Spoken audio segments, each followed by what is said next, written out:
There was once a wise master and his young, impatient apprentice. The apprentice was frustrated. He had been training for months, but felt he wasn't making any real progress.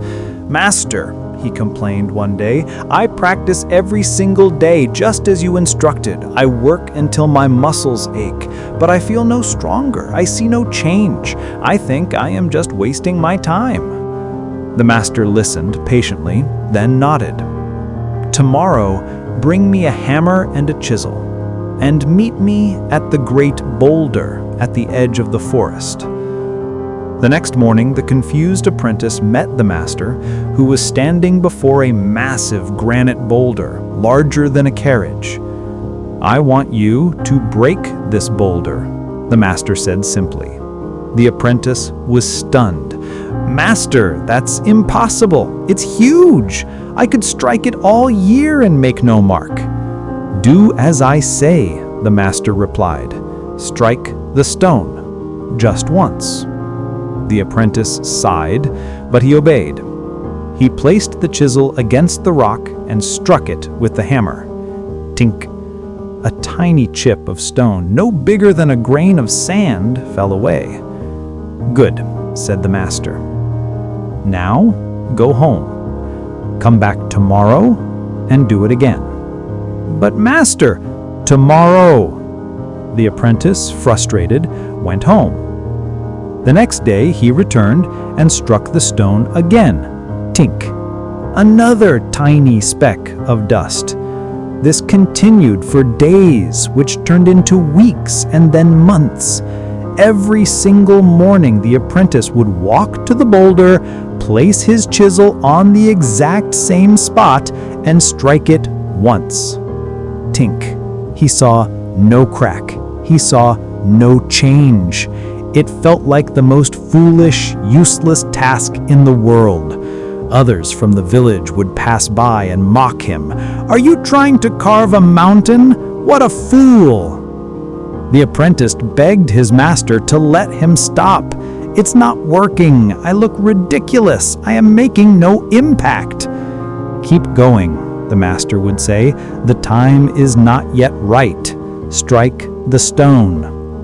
So, on the 100th day, the apprentice, filled with resentment, walked to the boulder. He was tired. He was angry. He no longer cared. He placed the chisel on the worn-down spot and lifted the hammer high, striking it with all the frustration he had built up for months. Tink! And then, a sound like quiet thunder.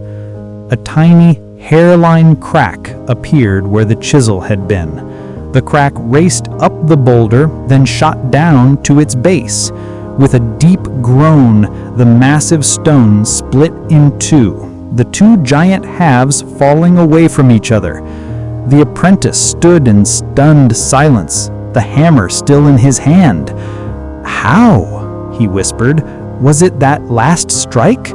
Was it all the anger I put into it?" The master, who had been watching from a distance, walked over and placed a hand on his shoulder. "No," the master said. "The last strike did not break the boulder. The first 99 did.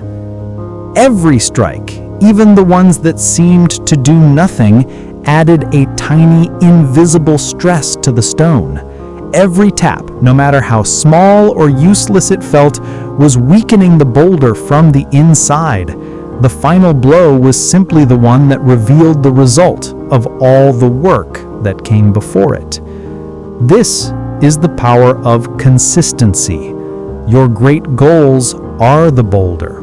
Your daily habits, the 30 minutes of study, the 1 page a day writing, the single workout, are the hammer strikes. For days or even months, you will see no results. You will feel foolish. You will be tempted to quit, believing your efforts are useless. But you are not failing. You are adding pressure. You are weakening the obstacle. Every small, repeated effort is creating an invisible crack. Do not give up. Trust the process. One day, that one last tap will arrive, and your boulder will split in two. It will look like an overnight success to everyone else, but you will know the truth. It was the 100 days of striking the stone.